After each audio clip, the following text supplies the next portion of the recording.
এছাড়া আরেকটা লক্ষণ দেখা দিতে পারে, সেটা হচ্ছে গিয়ে যে বারে বারে প্রস্রাব করতে চাইবে, একটু একটু প্রস্রাব করবে আর একটু অস্থিরতা প্রকাশ করবে। আসসালামু আলাইকুম এভরিওয়ান, ওয়েলকাম টু মাই শখের খামার। আপনাদের সাথে আছি আমি চাষি মানিক। মাচার কাজ তো অনেক আগে করা হয়েছে, বাট এই যে সামনের যে রেলিংটা, যে বেড়াটা, এগুলা হচ্ছে একটু রিপেয়ারের কাজ বাকি ছিল। তো আজকে এই কাজগুলা শুরু করা হয়েছে।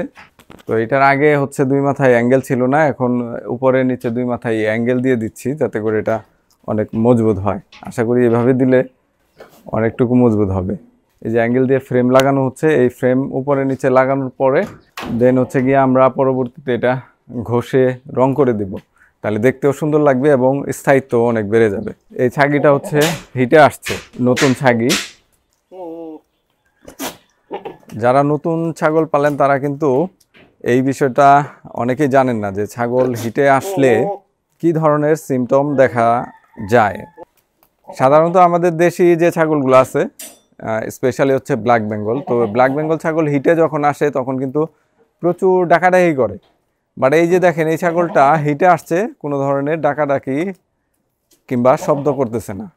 তো এই জন্যই দেখা যায় অনেকেই যারা হচ্ছে এরকম বড় প্রজাতির ছাগলের ক্রস কিংবা হচ্ছে গিয়ে পিওর ব্রিডের বড় জাতের ছাগল লালন পালন করেন, তারা অনেক সময় অভিজ্ঞ না হলে বুঝতেই পারেন না যে কখন ছাগলটা আসলে হিটে আসে, যেটাকে সাইলেন্ট হিট বলে। সব ছাগল কিন্তু হিটে আসলে ডাকাডাকি করবে না। বিশেষ করে হচ্ছে গিয়ে এই বড় প্রজাতির যে ছাগলগুলো আছে, সিরোহি, বিটল, এই টাইপের ছাগলগুলা কিন্তু হিটে আসলে ডাকাডাকি করে না। এমনকি এদের যে ক্রস যেগুলো আছে, ক্রস ব্রিড, সেগুলোও কিন্তু অধিকাংশ ক্ষেত্রেই হিটে আসলে শব্দ করে না, আওয়াজ করে না। তাহলে কিভাবে বুঝবেন একটা ছাগল হিটে আসলে? বোঝার জন্য প্রথম আপনাকে ছাগলটার আচরণটা আপনার ক্লোজলি মনিটরিং করতে হবে। এই যে দেখেন, এই ছাগলটা এই যে ঘন ঘন লেজ নাড়াচ্ছে, ঘন ঘন লেজ নাড়াচ্ছে। তো এইটা হচ্ছে কমন সিমটম। ঘন ঘন লেজ নাড়াবে, তারপরে হচ্ছে গিয়ে একটু মিউকাস নিঃসরণ হবে, পিছনের যে জুনিপটটা কিছুটা ফুলে ফুলে উঠবে, লাল কিংবা গোলাপি হয়ে যাবে অনেকটা। এছাড়া আরেকটা লক্ষণ দেখা দিতে পারে, সেটা হচ্ছে গিয়ে যে বারে বারে প্রস্রাব করতে চাইবে, একটু একটু প্রস্রাব করবে আর একটু অস্থিরতা প্রকাশ করবে। এগুলো হচ্ছে কমন কয়েকটা সিমটম যে ছাগলটা হিটে আসছে বোঝার জন্য। এছাড়া খাদ্য গ্রহণ কমে যাবে, হিটে আসলে ছাগলটা হচ্ছে খাবার খাওয়াটা প্রায় বন্ধ করে দিবে যতক্ষণ হিট থাকবে, একটু অস্থিরতা দেখাবে আর কি। তো ফার্মে যদি পাঠা থাকে তাহলে কিন্তু ছাগলটা কখন হিটে আসছে সেটা বোঝাটা আমাদের জন্য সহজ হয়ে যায়।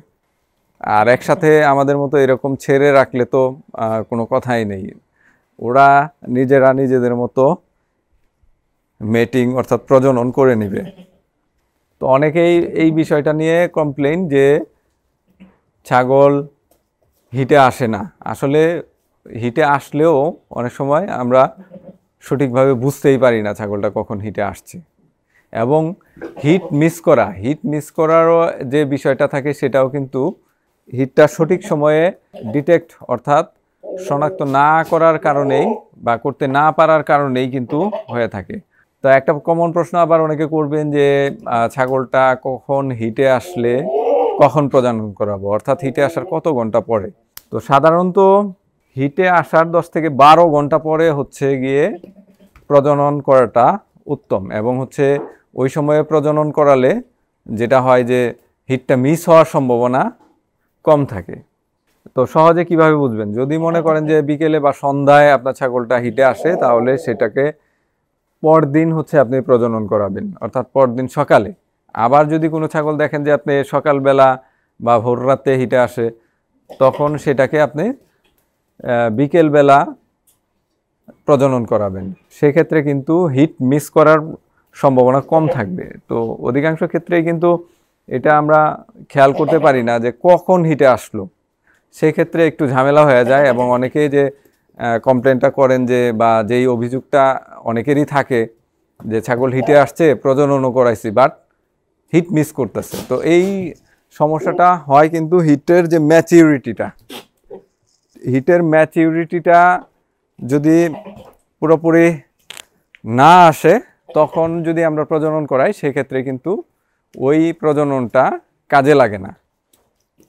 এই ছাগলের প্রজনন নিয়ে কিন্তু আমাদের গ্রামে গঞ্জে কিছু কুসংস্কারও আছে। যেমন ধরেন, কোনো ফিমেল যদি হিটে আসে প্রজনন করানোর পরে সেটার পেটে জোরে জোরে থাপড় মারা, এবং হচ্ছে গিয়ে সেটাকে সারাদিন বসতে না দেওয়া, মানে উঁচু করে গলায় রশি বেঁধে উঁচু করে বেঁধে রাখা, যাতে সারাদিন সে বসতে বা শুইতে না পারে।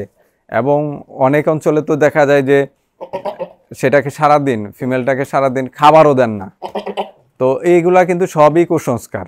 পশুদের এটা একটা কমন বিহেভিয়ার বা সাধারণ একটা শরীরবৃত্তীয় একটা কার্যকলাপ, যেটা হচ্ছে গিয়ে প্রজনন।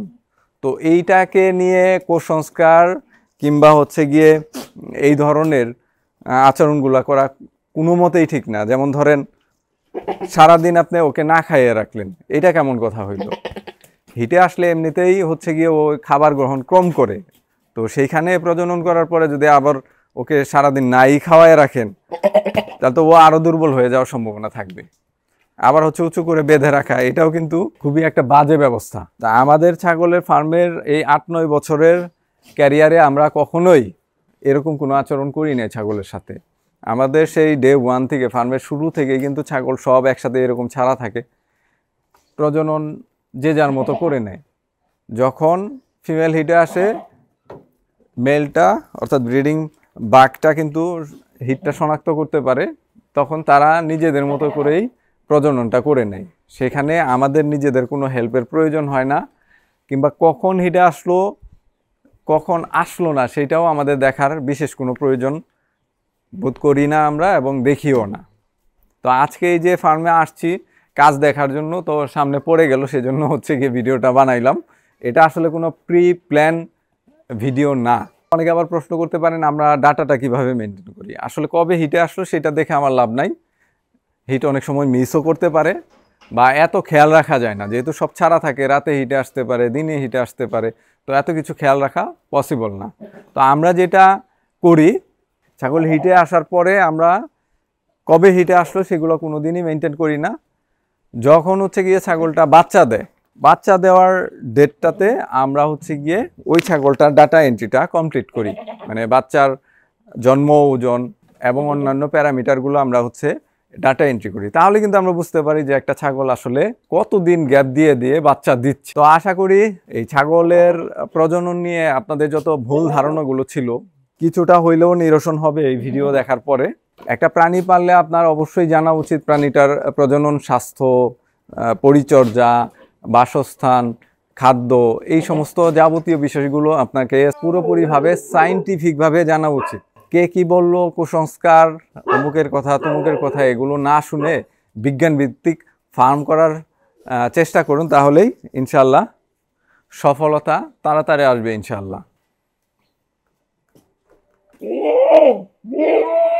সুপ্রিয় দর্শক, আজকের ভিডিওটি এখানেই শেষ করছি। দেখা হবে পরবর্তী ভিডিওতে। শখের খামারের সাথেই থাকুন। আল্লাহ আপনাদের সবাইকে ভালো রাখুক। আসসালামু আলাইকুম।